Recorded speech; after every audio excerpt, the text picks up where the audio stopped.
Assalamualaikum warahmatullahi wabarakatuh. Perkenalkan, nama saya Desi Novitasari dari kelas 11 PLG 2. Pada kesempatan ini, saya akan mempresentasikan contoh dan penjelasan mengenai pemodelan sistem menggunakan beberapa diagram, yaitu DFD, use case diagram, activity diagram, dan kelas diagram pada studi kasus sistem penjualan toko online.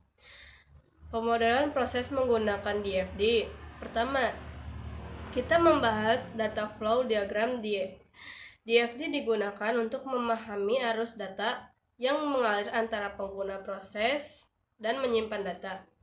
Pada DFD level 0, digambarkan hubungan paling umum di sistem, yaitu customer mengirim data, pendaftaran, dan menerima nota pembelian. Admin mengelola data barang. Pemilik toko menerima laporan.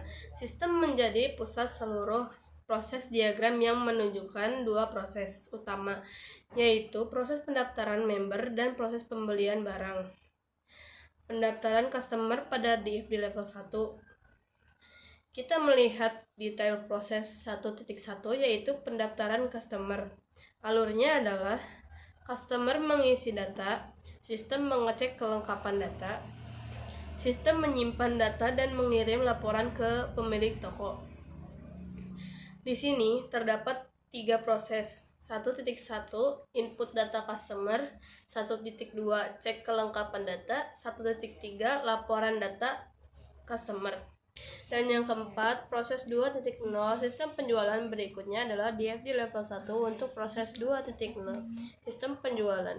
Alur penjualannya adalah customer login, customer memilih barang, customer menghasilkan nota, admin dan pemilik toko memperoleh laporan barang dan transaksi. Proses yang muncul antara lain yaitu login, cek ketersediaan barang, input pesanan, pembayaran, cetak nota, cetak laporan penjualan, dan cetak laporan data barang. Dan yang kelima ada use case diagram.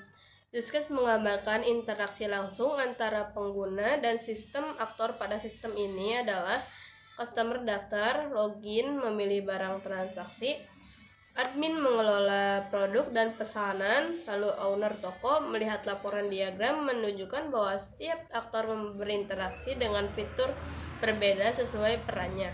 Dan yang keenam ada activity diagram. Activity diagram menjelaskan urutan langkah sistem ketika customer melakukan pembelian.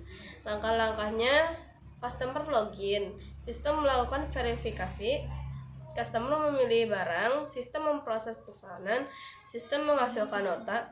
Diagram memperlihatkan aktivitas customer, admin, owner, dan sistem secara paralel, lengkap dengan alur barang, transaksi, dan laporan. Yang ketujuh ada kelas diagram. Berikutnya adalah kelas diagram yang menunjukkan struktur sistem. Kelas utama yang digunakan adalah customer, barang, transaksi, admin, sistem atau aplikasi, relasi antar kelas. Customer melakukan transaksi. Transaksi terdiri dari beberapa barang, admin mengelola data barang dan transaksi. Setiap kelas memiliki atribut, misalnya ID, nama, email, harga, dan stok, serta metode sesuai fungsinya.